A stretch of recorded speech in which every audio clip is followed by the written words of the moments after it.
Hey everybody, welcome to Crime Over Cocktails. I'm Tiffany, your host, and today I have Raven Scott, who is a abuse survivor and the author of Empath and The Narcissist. Welcome. I'm so happy to have you on the show. Yeah, thanks for having me. Absolutely. I love everything that you stand for. Oh, thank you. Yeah, I just hope that it can help shift things in the world eventually. I think that's the main goal for all of us. Yeah, see, so if it's all of a collective goal, then I think there is hope. There is hope for the future. I want to hope so. Yeah. So your Empath of a Narcissist, is that a book that you wrote? Yes, it is a book I wrote, and I host a podcast with the same name. Okay, that's why I was confused. I was like, I thought it was a podcast, but then I thought it was a book. Yes. I had a different name for my podcast, The Thriving Intuitive, for a while, and it just didn't do well in the search engine. So I'm like, well, let's just try this. So everything all synced up once I just matched the name to the podcast and the book. Oh, all you have to do is start typing in narcissist, and there you go. Yes, exactly. There's like a whole Excel sheet that I've downloaded from the internet, like what people are asking about it, just to help me stay on track with like what to talk about. And it's like the longest Excel sheet ever of like, you know, all like just everything people search for with narcissist in it. You like type in a keyword and then boom, it pops up. No, that is so smart and organized. I love that. Yeah, I can send you the site. You can literally type in any word and then it'll tell you like what everyone's searching about that keyword. Mm-hmm. It's a super cool tool. It's free. I am behind in times. I just found this out like 2-3 weeks ago. So right there with you. Awesome. Yeah, send me that. That's cool. Yeah, I will. Yeah. So you know what people want to know about narcissists. Yeah. Gosh, the biggest, most searched thing is, well, there's so many, but like, are narcissists violent is a blog I just wrote about. Are narcissists ever happy? People search that. That like questions about codependency and narcissism, you know, because they get you so enmeshed and twisted up that all of a sudden you realize, well, I didn't know what codependency was until my therapist said it. And I was like, no, I'm not, but I really was. And so like, but I think because this new movement about educating and talking about narcissism and narcissist has then brought about this term that usually only therapists know is codependency. Now it's like a normal layman's term, codependency, which is like the enmeshment, a relationship where someone is enabling another person's bad behavior and justifying it for emotional satisfaction, like to get their needs met as well. They ignore the bad behavior. And that's pretty much what you do when you're in a relationship with a narcissist, because you see all the breadcrumbs and the carrot they hold in front of you. I heard someone else talking about future giving, or I forget, they said something about future forecasting. And we're, like all of us are just trying to come up with language, like what in the world they're doing. But they are literally promising you a vacation. They're promising you something of your dreams. And that's just it. It's just a promise, and they don't actually fulfill it with their actions. They don't follow through, and you never get it. Or they might book it and show it to you. And then like in my circumstance, I would do something that he didn't like, which was not at all my fault. It was just like he was just dissatisfied, and then boom, the vacation's canceled. So then they take it away from you, and they use that to control you and punish you. Right. And probably didn't even book it anyways. Yeah, exactly. Maybe it wasn't even booked. Who knows? They can be pretty clever in trying to show you that they are loving you. Yeah, I just made an example in another podcast I created, or blog, about he fulfilled, like he placed a flower subscription. Like, okay, let me show you that I really love you. So he put it though on like auto, right? So you can do like through 1-800-Flowers, like flower subscriptions. And then you just put in your credit card number and you never think about it like after. And that's pretty much what it was. It wasn't like going to the store and thinking about your partner, like, oh, what flowers are in season? Oh, she'd really love these. No, it's just a false front for like showing you that they love you. Oh, yeah, no, I get that. I dated a few myself, unfortunately. And, of course I wanted to go out on my birthday. And so he was returning the car stereo that he bought for me. You didn't buy any car stereo. You're just. And he probably didn't take you out for your birthday either.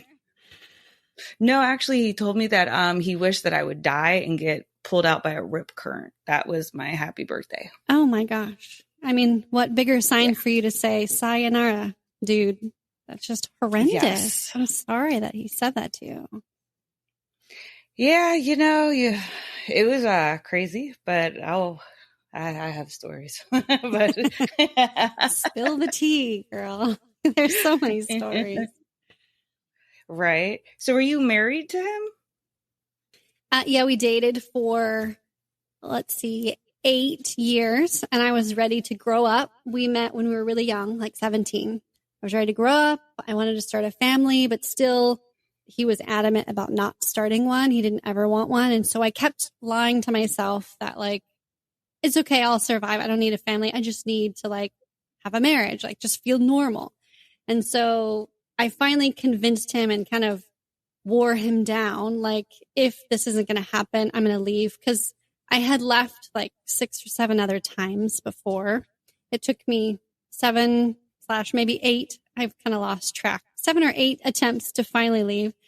And so he's like, well, yeah, she has left before and she's really bothering me about this. So he did give me a marriage, but it was all on his terms. It was like, has to be at a courthouse with like, do it like a celebrity, like no witnesses, like super weird. Like he's like somebody, like someone famous. He's not.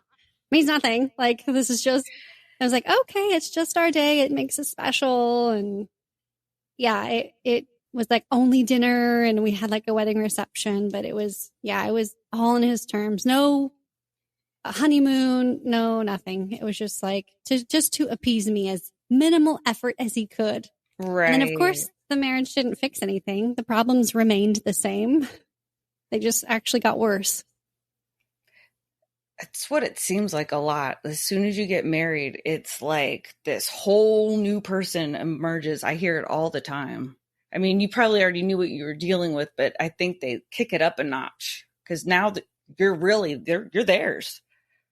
Yeah. And I was so naive to think that like having somebody in a committed relationship on paper, like would make him grow up.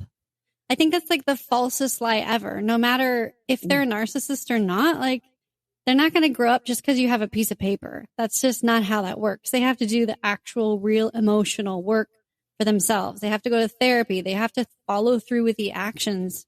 You can't just be like, oh yeah, he said he loves me. And he's kind of a pain in the butt most of the time, but he took me out on a really nice staycation and he made up for it. It's like, but if all the other times are just a headache and you feel like you're going crazy and you feel like worthless, that staycation weekend was not worth it at all. And for me, that staycation weekend always ended up in still more tragedy and more heartache and pain because the stakes get higher when you pay money for a room to stay at, So right. It was just a nightmare. It was a nightmare. What I found very helpful is when you start seeing patterns like that, I would make a list of everything that I loved and I'd make a list of things that really bothered me. And when you're done and you actually take a look at that list, your eyes are open and you're like, wow, I'm an idiot. like, like, what am I doing? Yeah. Yeah. And you could also go the other way where you're like, for me, I was so arrogant. I was like, well, but he'll come around. I can fix this part. I can like convince him to change on this part or that part, or I can put up with this or that. But for me, the breaking point was he was never going to like even just listen to me and enjoy my happiness. I came back from a trip I went with my family and they had all these beautiful children and I felt so relaxed there. I was like, just like such a huge break from the constant stress and anxiety I was always in my own house. And so I came back and I was just sharing how nice it was and how relaxed I was and how sweet all the kids are. And I wasn't asking for any kids, but it was like he just went in on this whole rant about how they're awful people and they're breeders and people shouldn't have kids. And it was like, there was zero empathy for how I felt. There was like no affirmation, no confirmation of my human existence, really, like what my experience was. And at that point, I was like, no, he's never, ever, ever going to hear me. He's never going to even just like hold space for my emotions. And it took me a really long time to figure that out. But that was the breaking point for me. Yeah.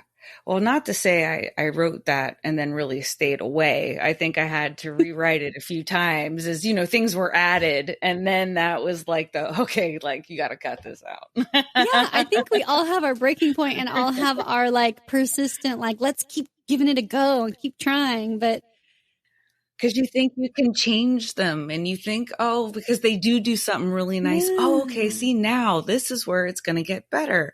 And okay, he's actually taking the steps to do this and that. But you wait 2 days and it's over. It's already done. I was going to say, yeah, give the actions to follow through a week, if they can even last a week. And then if not, but for some reason we can like be pacified so easily, like 2 days. Oh, I'm good. I'm hooked for another few months to put up with this BS. Isn't it crazy? I mean, it's easier to be in the mud of your comfort versus like stepping out and getting out into a new environment. I had really low self-esteem. So I was convinced myself that he was the only person going to actually truly love me. He had me convinced that he was the only person that truly loved me. And so I was like, well, I guess I would prefer to die a lonely old hag than put up with this BS any longer. Like, I can't put up with this. Just can't. It's just too insane. Like, I literally thought I was going to go to the loony bin. I just was so twisted up and so warped in my head and losing friends left and right because he's pitting me against them. I didn't have any connection with my family. Yeah, it's so lonely. Yeah, they like to divide and conquer, that's for sure. And it's like, here, I can go and do all this stuff, but you can't. It's like, sorry, but I don't know about that. Yeah.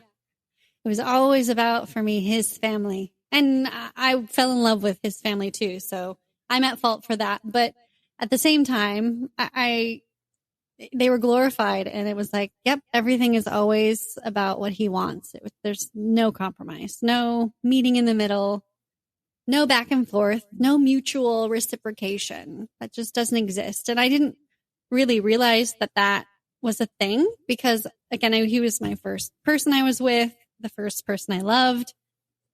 So I guess, yeah, I just put up with it. I mean, because you even said, like, you told him early on you did want kids. So to go through all that and then you're like, they're just dirty little people. Like, where was that? How many years ago?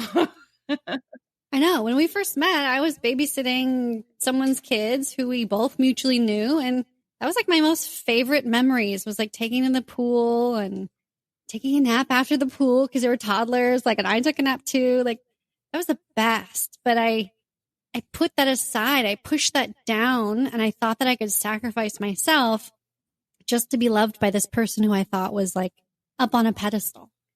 And of course, they don't care. He didn't care if I wanted them. He was going to continue to convince me that it was the right thing to do, and we didn't need any, and the world doesn't need any more. It's like, I don't think we can play God either way. I don't think that that's how it works.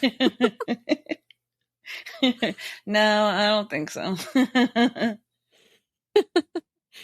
There are some beautiful children who accidentally have come onto the earth that are like amazing, Oh, of course. I think almost everyone I know say they were an oopsie. Yeah, exactly. All the powerful ones are the oopsies, right? That's right. So how long were you married for? Yeah, 2 years. Just 2 years. Not too bad. Okay. So it wasn't like 14 years of your life or something. No, and I was already getting to that point, right? I was pushing him to get married because I wanted to have a normal life. And so I was just feeling the huge Saturn return urge.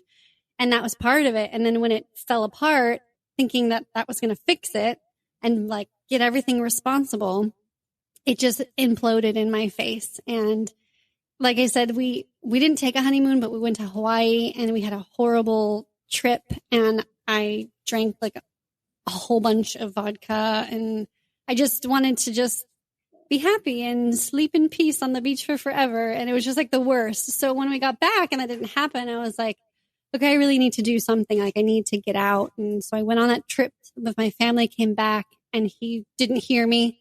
And then another night, we had an argument and he slapped me in the face. And so I was like, that's it. I'm moving out. This is not healthy. Even if we're going to work on our marriage together, I'm not going to stay here in this house. So that was my big like push of responsibility. I just had to sign a lease to get out though, because like I said, I've left like 7 other times before, to a friend's house, to a grandma's house, to a parent's house. None of it stuck because it was so easy to get, this term they say now, hoovered.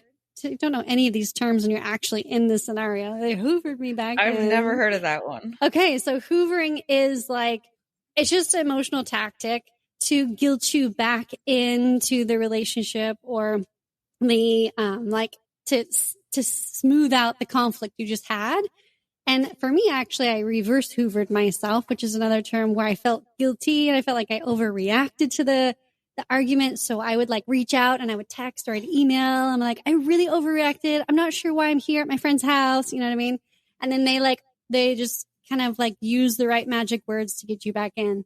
So I knew that was going to happen again. I was smart enough to know. So I got a lease. I signed it. I was like legally bound to this new place. And so that's really how I was able to get out. Good for you. I mean, especially if he's starting to up the ante, you already know what's coming ahead. I mean, that's not going to stop. And that'll just keep getting worse. Yeah, he was getting more and more physically dominating because I was pushing back verbally and emotionally. He realized that he couldn't control me as well as he could before.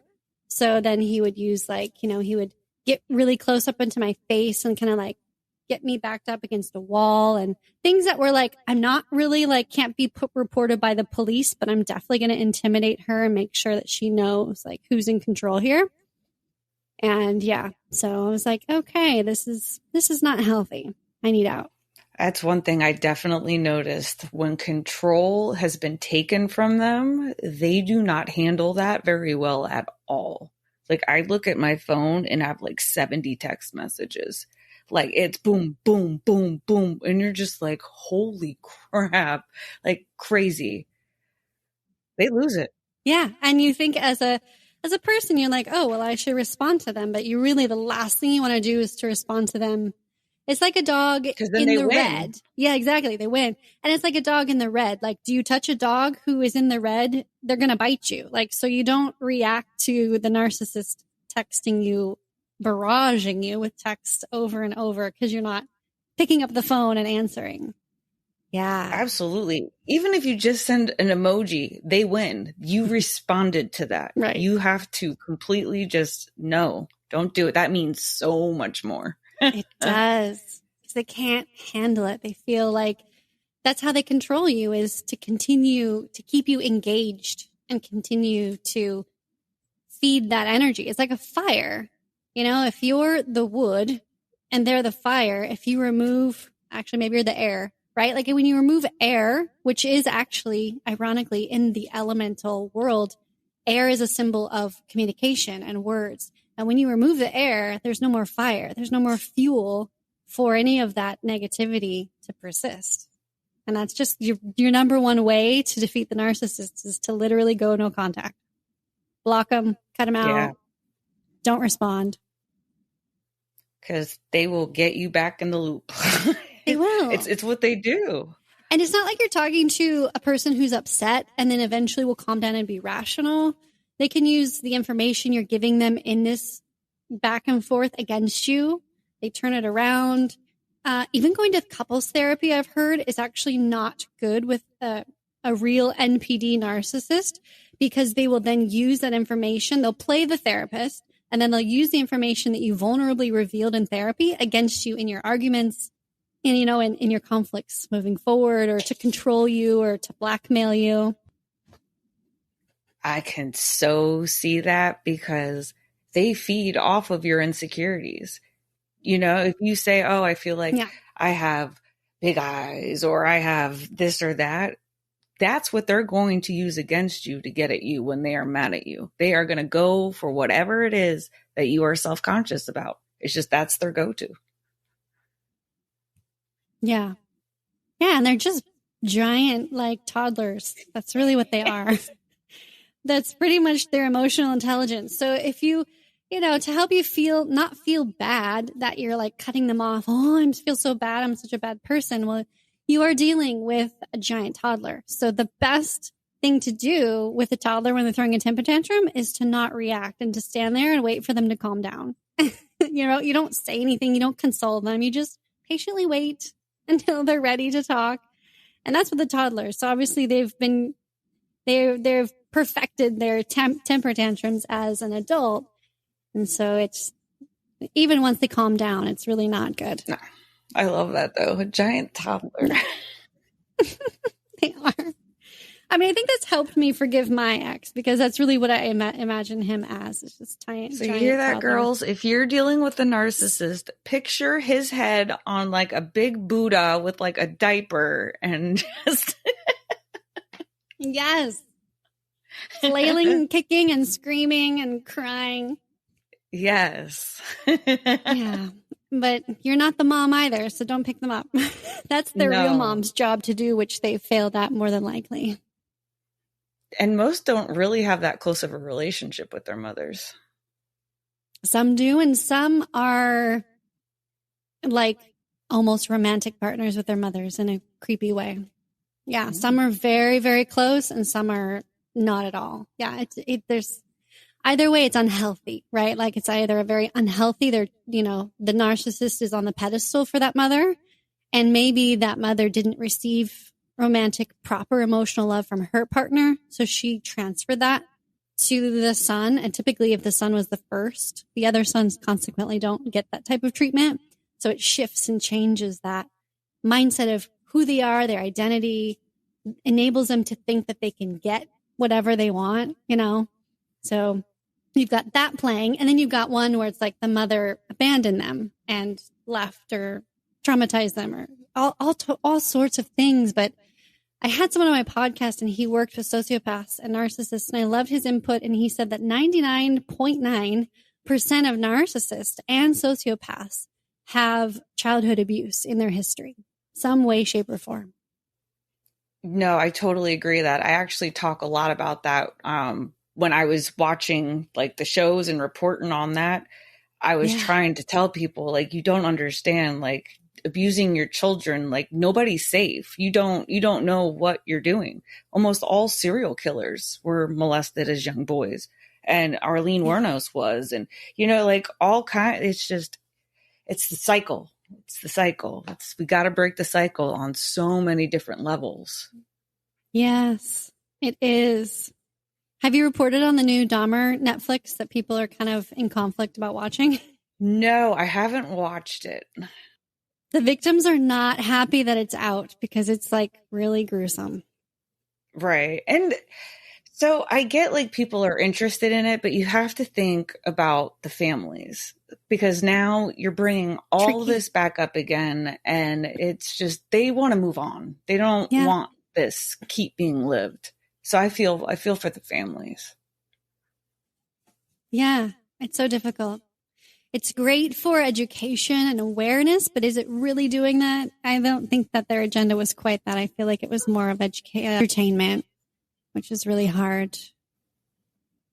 It's for the money. Yeah. You're putting other people's lives out there again, just so you can make a buck. Yeah. Yeah. Yeah. It's awful. But so many victims of emotional abuse are not brought up, right? Like they don't speak about it. They don't really talk about it because there's so much shame around it. So, you can glorify this, right? Horrible, like psychopath and watch it, like the thrill of how can someone do that? But then right next to you or your neighbor next to you hasn't said anything about how they've been emotionally abused and the trauma that they've endured, because there's still so much shame and cloud over, well, emotional abuse, just, suck up your upper lip and get on and move on. But it is the same as physical abuse or anything traumatic like that. It should be treated as such. And I think we're becoming more aware and awake to that, but we still have a lot more work to do. Oh, absolutely. But no, I definitely agree, because those are scars that you wear deep. Mm-hmm. Those scars don't heal, and you carry those with you for the rest of your life. As much as you think that you might put them out of your head, they're always going to pop back out. So, I mean, they don't go anywhere. Yeah. And the trigger word is now trigger. Everyone's using trigger.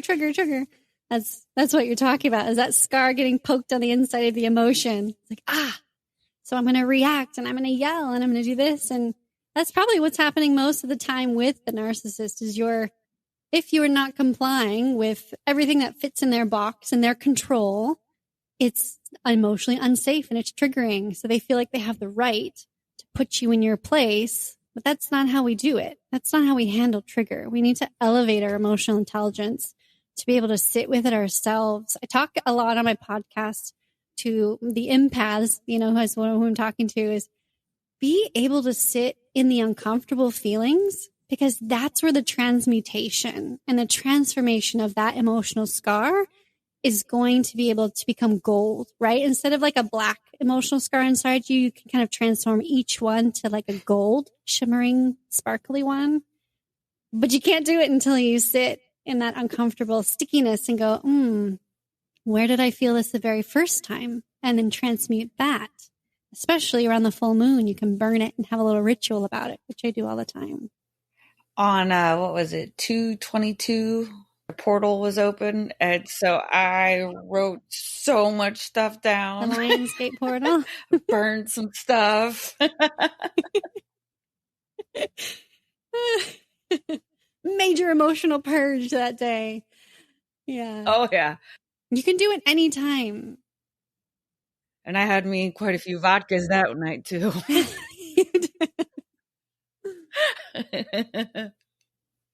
You can do it any day.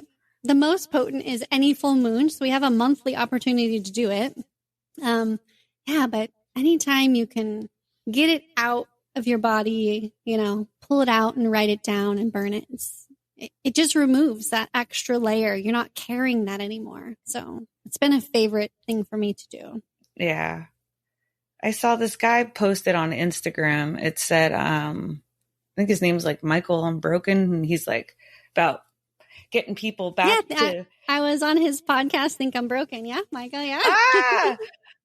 He's so great. He had put that pretty much in order to heal it, you have to feel it. And I was like, oh, I love that, because it is so true.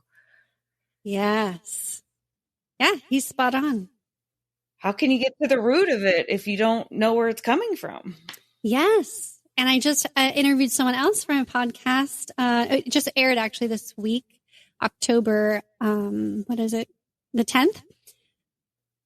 And she talked about, because she actually talked on the episode about healing sexual trauma. She was molested by her uncle, and just kind of teaching us as empaths, like, how do we regain our confidence? Because I know for me, I was sexually abused, and some others may, because a lot of it actually, I hear a lot more like, oh yeah, my narcissist liked me to wear high heels. And so that leads me to believe that a lot more of us are having issues with the narcissist in the bedroom. Therefore, that is abuse there. And she talked about, like, when you're sitting, if you feel it, you start to feel the trigger and you push it down. And I thought, oh, that's like a bell ringing. So when you hit the bell, if you grab the bell real quick, it stops resounding. It stops vibrating. She was talking about our emotions are like vibrations. And you can't fully go through the vibration of that one ding, which is your emotion, to cleanse it out and to let it come out if you grab the bell and stop the dinging. It just keeps getting shoved down, and then you're not feeling it, and then you can't heal it. You are a survivor yourself. What did you do to help you kind of overcome? Because I know that can leave some very serious scars for a long time. And I'm sorry that happened to you. Thank you. I'm sorry that you have experienced them too, and you've been called horrible things and had horrible things said to you. It just should never happen. No, it shouldn't. Yeah. I had a long journey. It's been 10 years now. And I had a lot of really intense PTSD when I first left. So I would feel like my body being literally stretched like a rubber band and then back and forth. It was the weirdest sensation. I can't even describe it other than like, I've had that sensation when I was a child when I had like a really high fever and I felt like I was being stretched by a rubber band. But this was just PTSD. It was just like something would happen and then I'd be like, oh, I just like my body would go in weirdness. I had to pull over my car at one time. I was like crying because it just hits you. You know what? You hear a song or you smell something and wham, it hits you. And so I went to therapy to help with that. She gave me the space to identify. I think that's the first step, is identifying that you have been abused in this way, or whatever way.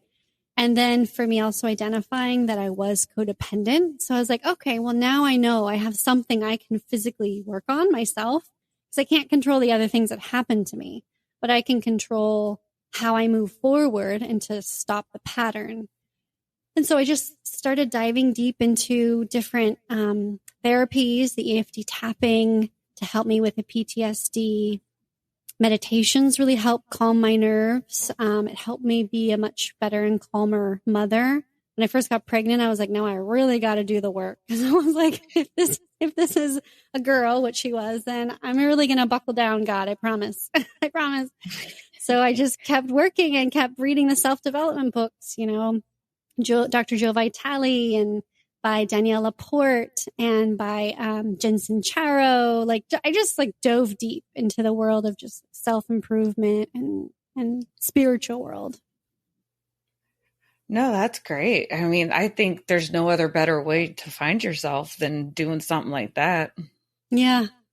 Yeah, I did. And I found astrology, which I love. I found human design, which was helpful.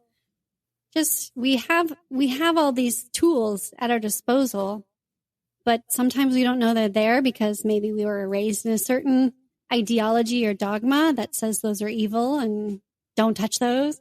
And so it's just a journey for all of us to wind left and right and to find like what feels good to you. And spending time in nature and grounding is like one of my most favorite things, to listen to my intuition. I talk a lot about that. I have workshops, so I have put a whole bunch of different exercises and tools that I'm trying to communicate, probably not very eloquently, in these workshops. I have a free workshop that you can get. Just DM me at Raven Scott Show, free gift, and it'll automatically send you to the page you can get it. And I've created a paid workshop to help you how to leave a narcissist. So it includes rituals, all the rituals that I really feel have helped me. It includes disciplined practices and meditations that I help guide you in as a certified meditation teacher. And yeah, I'm trying to share all the things because there's probably like 100 of them that have helped me heal. So it's not just one thing. It's whatever works for you. No, it's good. Right. And I'm sure while you're like helping other people, that's helping you as well. So it's like, yeah. It has deepened. Yeah. Yeah. It has deepened that experience of being able to hear other people's stories and being able to validate them. That's healing for me too, because it's also revalidating me, you know, and being able to hold space and hear how my book has empowered them to stand up and change the trajectory of their life and the story. And it's just been amazing. That's empowering. So, it is. It's exciting to hear it's empowering others. Like I'm only one person and I have one path, but if I can just help one other, then yeah, that's why I wrote my book. If I could have one other person realize that they're not going crazy, then I really am happy. Like I've done my job. Yeah, I mean, that's really what I'm here for too. I would like to help people either to not go down the same road, or if so, see the signs. Because some people, they think it's normal. And it's like, this is not love. Love doesn't tell you what you can wear to leave the house. Love doesn't tell you who you're allowed to hang out with. That's not love. Yeah, that's literally lack of freedom. That is not love. And controlling and manipulative, pitting you against other people. Yeah, it's not love. And I think the thing about them thinking it's normal, it kind of goes back to the root. This is why I like that whole ceremony where you are sitting with your uncomfortable feelings and then you try and think back the first time you felt that uncomfortable feeling, like where's the root? And like for me, I'm only going to speak about my personal experience, like 99.9% of the time, it went back to around about age 7, 5, 9, the childhood wounds. And were you raised in a house where, yes, it was loving, or maybe it was obviously not loving? Everyone has their different thing, but was it controlling? Was it manipulative? And I find that a lot of the times it is, because so many of us were raised in a very traditional dogma household. So which is very, very toxic. Your parents are supposed to be the overlords over you, and you're supposed to respect them no matter what they say. There's like zero teamwork in any of that in our generation. And so it's really having a huge negative effect either way, right? Where there's the empaths that are the victims, and then there's the narcissists who are hurting others because of this type of patriarchy dominating ideology over your children. Yeah. I mean, you take that and sometimes people project it. They do. I mean, I think that's why I personally was drawn to this type of people. It's just, I kind of grew up that way, like you didn't do anything right, yada, yada. So then when you get into a relationship, this seems like normal. This is what I'm used to. So it's fine. Yeah. Yeah, that's a big thing I wish, and I'm dreaming of helping change in society, is not normalizing this behavior. Abuse should not be normalized, but it is normalized because your parent might have said to you, you're not good enough. I'm sorry. You're not good enough here, or here. Get better at this, or you're such an idiot, like whatever they say, or like, oh, you did bad. And then they spank you. And then the next breath, they're like, I love you. And they're holding you. It's like, I'm so confused. Like, what is normal? What is love? This doesn't feel right. But you just experience it every day in your childhood. And you're like, well, I guess this is love. It's transactional. If I do this and I keep her happy, then I'm safe. Then we're good. And it's like, and then I found myself doing the same pattern. If I keep him happy, I make sure I cook the food exactly how he wants. I make sure I say the things. I make sure I wear the high heels. He's happy. I'm good. Everything's safe. It's like any moment I like have my own autonomy, that's when the conflict comes up. And that's what we need to fix. Absolutely. That's my goal as well. It's time to put a big Band-Aid and a big hug over like everybody. Say, can we start fresh, please? Let's just get rid of all this toxicity and just start fresh. Absolutely. Yeah, we all need to join and rise up together. Wouldn't that be nice? Each of us is like a little flashlight. So us two, we're going to put our flashlights together and we had a brighter light. And I was going to get more. Absolutely. So many more coming onto that same page of love and autonomy, inclusivity, joining our light flashlights together so we can dispel the darkness of narcissism that pervades the world, pervades our societies. It seems like you'd start seeing traits of more and more. Now, I do believe that the word is thrown around sometimes a little too loosely to where it doesn't really, like somebody could, I don't know, like this guy staring in the mirror for 20 minutes. He's a narcissist. Like, no, he might be like metrosexual. Okay. Like, no, but like they use it a lot, but there is such a thing and it really does exist. And there's a huge number of them out there. Yeah. I do appreciate you bringing that up because we can so easily, especially with social media, label this person that and label this person a narcissist. I was like, oh, well, maybe she's just being self-centered. And that's a human shadow too, that normal people can experience, being self-centered a bit. But are they willing to be empathetic towards you? Are they willing to say, I'm sorry, like, and actually shift their behavior to change for the next time, for the better the next time and next time? So yeah, not everyone who's selfish is a narcissist. No.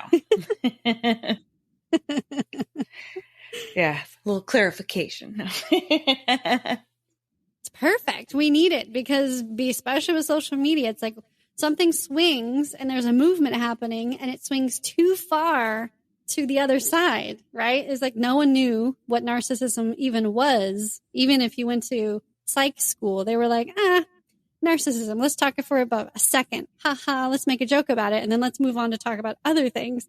Then you have this movement and then the pendulum is swung that everyone's a narcissist. And then you've it's like net fishing. You can't net fish and catch all the dolphin and crabs when you're only trying to catch the mackerel. Like, let's just be a little bit more conscious about this movement. Right. And our awareness. Yeah, I love it. Thank you for bringing it up. Yeah, absolutely. They have to at least check at least like 4 or 5 traits before they can go that route. Yeah. Litmus test them and then give them time, right? Time and action is the true litmus test to if they're willing to be a partnership in a relationship for growth or if they just want what they want and they're stuck in their narcissistic ways. Yeah, it's usually number B. Yeah. Usually, but give it time and make sure you're a scientist about it and litmus test. Yes. Make notes. Make a list. I'm telling you. Keep a journal. Yeah. Yeah. Yeah, I would tell my friend that a lot when she was dealing with her son's father, and he would do really off the wall, wacky things. And I said, you need to start a journal. You need the date, the time, and exactly like what happened because it got weird. But same thing with that. If you need to see it on paper to know that, you're not crazy, because I'm sure they tell you that you are, that, you have the proof to go back on to show yourself. Well, especially with custody stuff. Yeah. I had a guest a long time ago. She was in the most horrific abusive relationship since she was 12 with this dude. And she had 4 children and got out maybe like late 20s, early 30s. I can't remember what her age was, but I mean, he held a gun to her head like bad. And that was her ending. But the ending of the relationship, then she was going to move on. But she kept all of the letters he wrote her after every incident. He would write an apology and he would admit what he did when his true guilt feelings. And she's like, I kept them. And she even kept them like to this day after she's been out for forever and has adult children. She's like, it just gave me like you say, it brought my sanity back to me. And it said, I truly experienced this. And I'm not crazy. I did experience this. Everyone outside the world thought that he was perfect. This is the real him. And I really, truly experienced it, because especially even if you're in it, the narcissist will gaslight you and say, I didn't say that. I didn't do that. You did it, and then you're like, wait, I'm pretty sure I didn't. This is like, so if you have the journal, like you said, then you'll know for sure. You'll have the proof and evidence and the facts. And especially with custody, it's really important to have evidence, because they will caress, they'll be very charismatic with the judge. All I could think of was caress. They will caress their words to make sure the judge thinks they're perfect. And they will somehow be able to win at least half custody.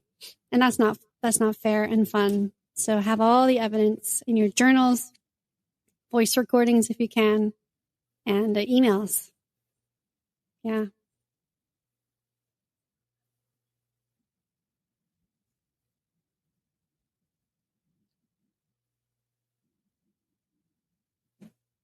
I think we've all experienced at least one narcissist in our life, or at least, let's say, one person that made us feel crazy when we were trying to have a relationship with them through conflict. And you're like, I just don't know what's happening. I don't know what to do with this person. I don't know how to fix it. Then, then you kind of Google it and then you start seeing things and you're like, oh, maybe they were a narcissist. Maybe they are a narcissist. And I think that's where people kind of throw around the word because they kind of self-diagnose. They become like their own psychologists by Googling. And that's where they're like, oh, yes, this person was a narcissist. And as long as that helps you, that's wonderful. But just be careful, not to outwardly slander people around.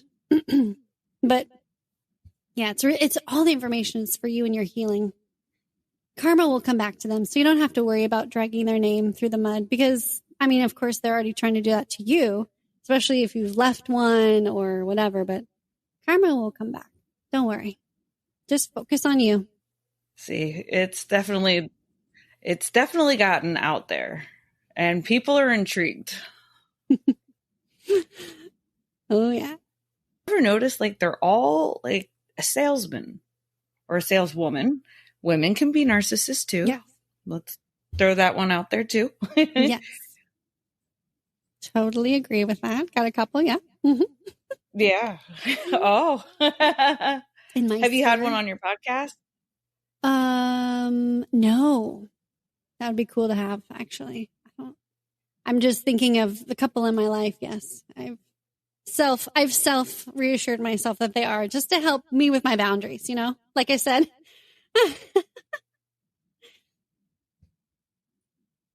Gotta do it, especially with women. And if you find yourself not trusting women innately. Oh, gotcha. No, absolutely. You gotta do what you gotta do. Well, right, because they know how to get what they want. So it doesn't matter. You could throw anything at them and they have a rebuttal for you because their end game is to get what they want. And they are going to make sure they succeed at that. So they can sell ice to an igloo. Yeah. They can. And they have been doing it probably as soon as they could talk. That's the difficult part about it is if the parent doesn't catch it and the parent's not setting proper boundaries, following through, and they receive consequences and realize, relationships are a two-way street and they just always get what they want or they're enabled. Or they're asking for something, the parent says no, and then they're able to finagle that and guilt that parent. And then they give in. The parent gives in. So they've been practicing this for quite some time, since probably 5 or so or younger. We all are teeny tiny little narcissists as toddlers because that's how we survive. But then eventually you learn to grow up, mature, and age out of that. That's why I kind of call them as giant emotional toddlers because they never grew out of that phase. So either, someone did not teach them how to, did not condition them to be a thriving society, a member of society, to reciprocate, to receive, to listen, to have empathy. So yeah, they've been practicing to sell ice to an Eskimo for ages. Do you think they could change? Do you think that's anywhere in their DNA? If they sought the proper channels, do you think it's possible?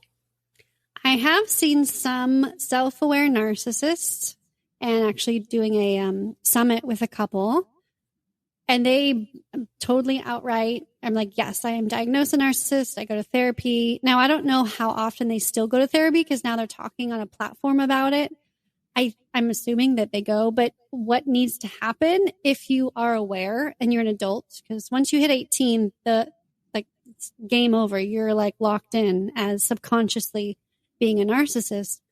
So if you wake up to it and you want to shift, then you need to go to therapy. And first of all, get diagnosed, make sure that your assumption possibly is right. But it's a lifelong thing, really. You have to rewrite a whole bunch of subconscious neurons. That's not going to happen overnight. You're going to have to do a lifetime of therapy, constantly being aware of your bad patterns maybe having someone, your partner, if they're strong enough to call you out on it. I mean, I think that's the only way that it can change. But how many narcissists have you met that are really willing to do that and put in the work?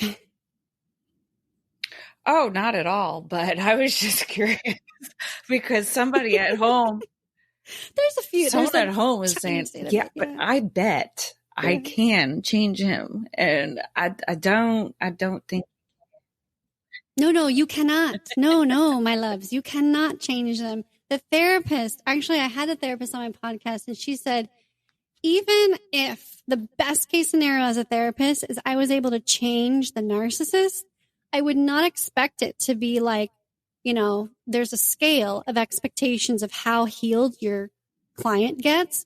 Like, you only expect the narcissist to really ever shift from the scale from, let's say they're really high, like 100% NPD, down to maybe 90%. Like, as a professional therapist, and you're like, know what you're doing, you know what's happening with the psyche.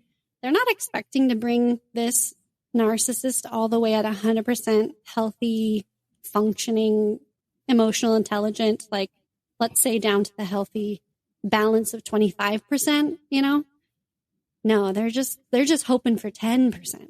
And that's after years and years. So definitely if you're with them, I made the mistake. You cannot change the narcissist especially as the lover, because you're not actually the lover to the narcissist. You're just the catch. You're just the prize, and they possess you. So anything that they possess, that's not going to control them. That's not going to change them. So, I'm sorry that you may be in La La Land if you think you can convince them, because I certainly was, and I'm guilty of that. So I hope that helps. I mean, I get you want it though so bad, but you just got to come to terms. It's a loss. It's a loss. It's like a condemned house. I mean, it's condemned for a reason. There's no need to live in it when you can move out and get a new house, and it's clean and fresh and healthy. There's just no need. Yes. It's too much work. And mental health is too important, and all they want to do is tear you down. And the worst thing you can do is listen and think that everything they're saying to you is true, because it's not. It's only to hurt you. Yeah, it's only to keep you and control you in their net. Yeah. Yeah, a deep, dark vortex is what I call it. That's what I sensed I was being pulled down under at the end.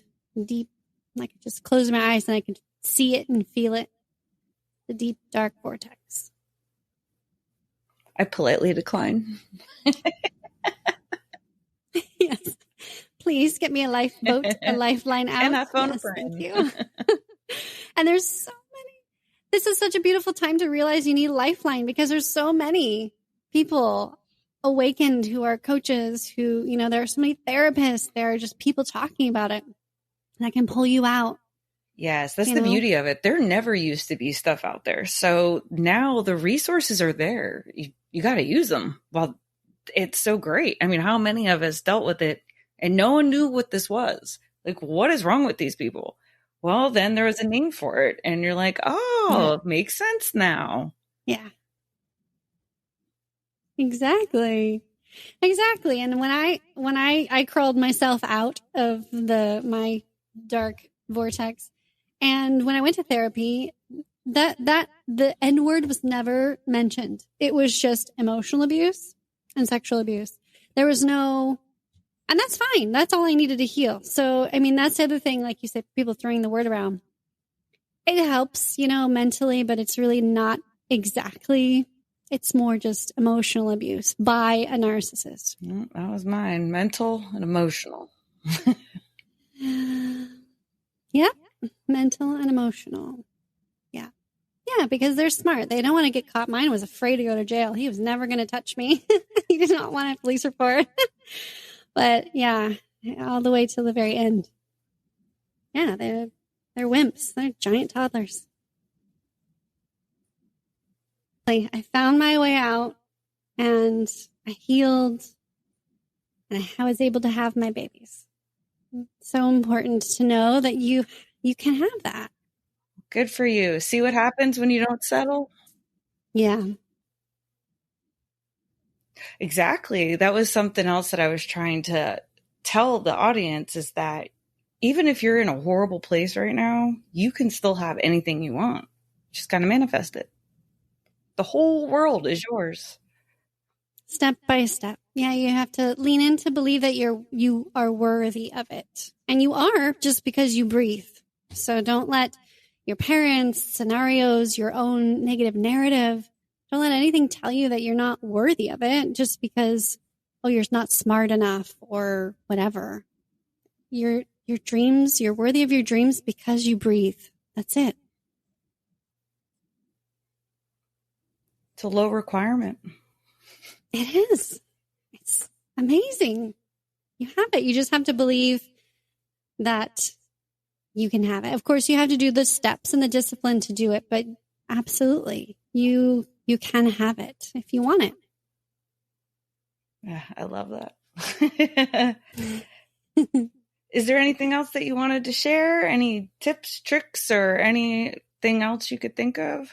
No, I just want to encourage everyone to know that you are unique.